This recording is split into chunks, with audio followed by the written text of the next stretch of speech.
One of my favorite things to do is doing my daughter's hair. She's 3 years old. I believe you've already met her.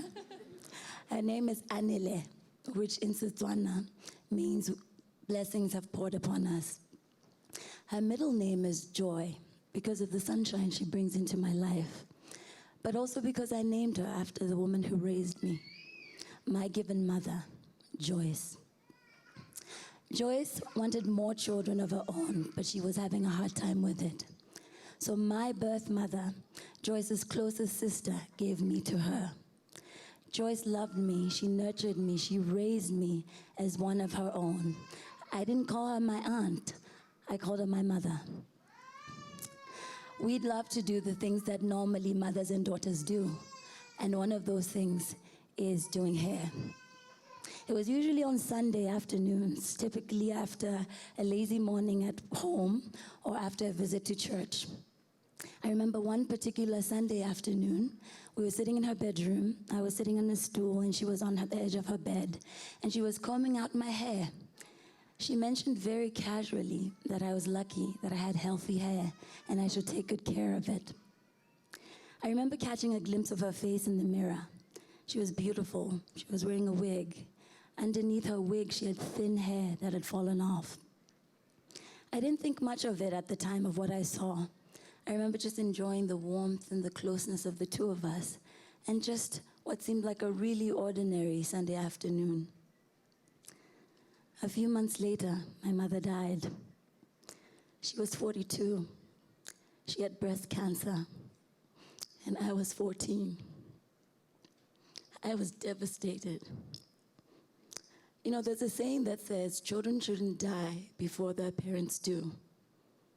I felt that parents shouldn't die while their children are still children. I felt robbed. I felt uncertain, and I felt lost as a teenager and wondered how I'd go through adolescence and life without my best friend.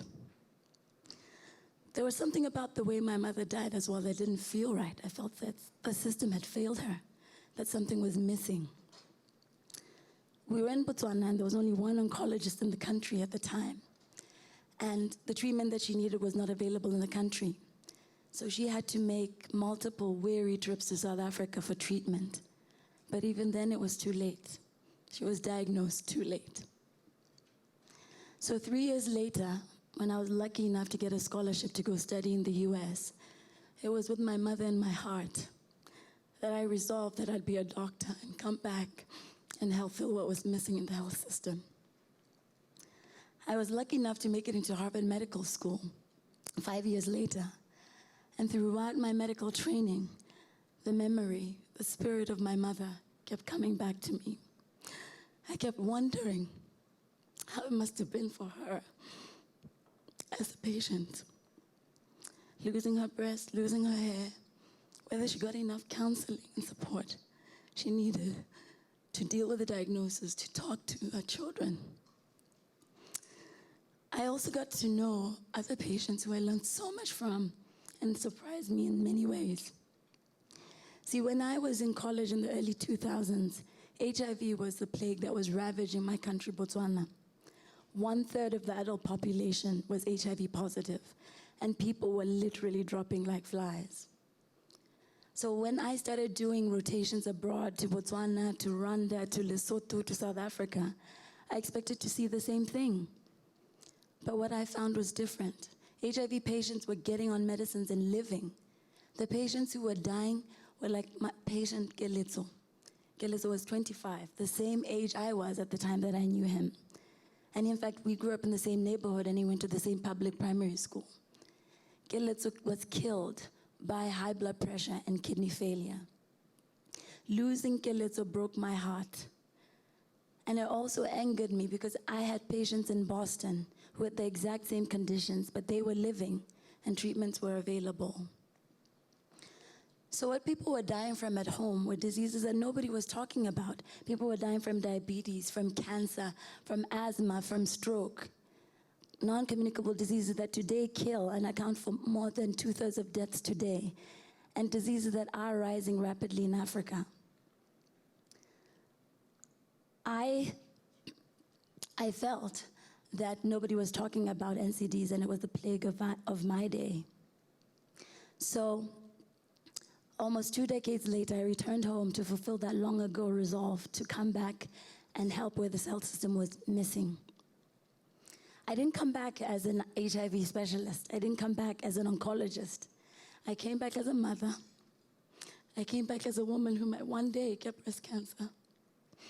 I came back as a doctor and a health systems activist who believes that the public sector has a role in ensuring that people get care who need it. And an activist who believes that the system needs to confront the plague of the day. I do this through creating examples that help prove the naysayers wrong, and also help to elevate the expectations that people have for what Africa can do about NCDs. I do this through the conviction that limited resources does not mean no resources at all. Examples that I'm proud to have been a part of include Butaro Cancer Center of Excellence, which is in rural Rwanda, which has provided life-saving cancer treatment for now over 4,000 patients.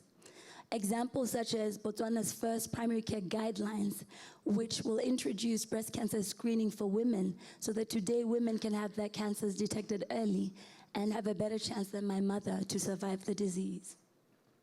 For me, breast cancer was a metaphor for any illness that can rob children of their mothers and mothers of their children, and does so in a way that's unequal and unfair in the world. I do what I do for my mother. I do what I do for my daughter, Anile, and I hope to one day live long enough to see her do her own daughter's hair. Thank you.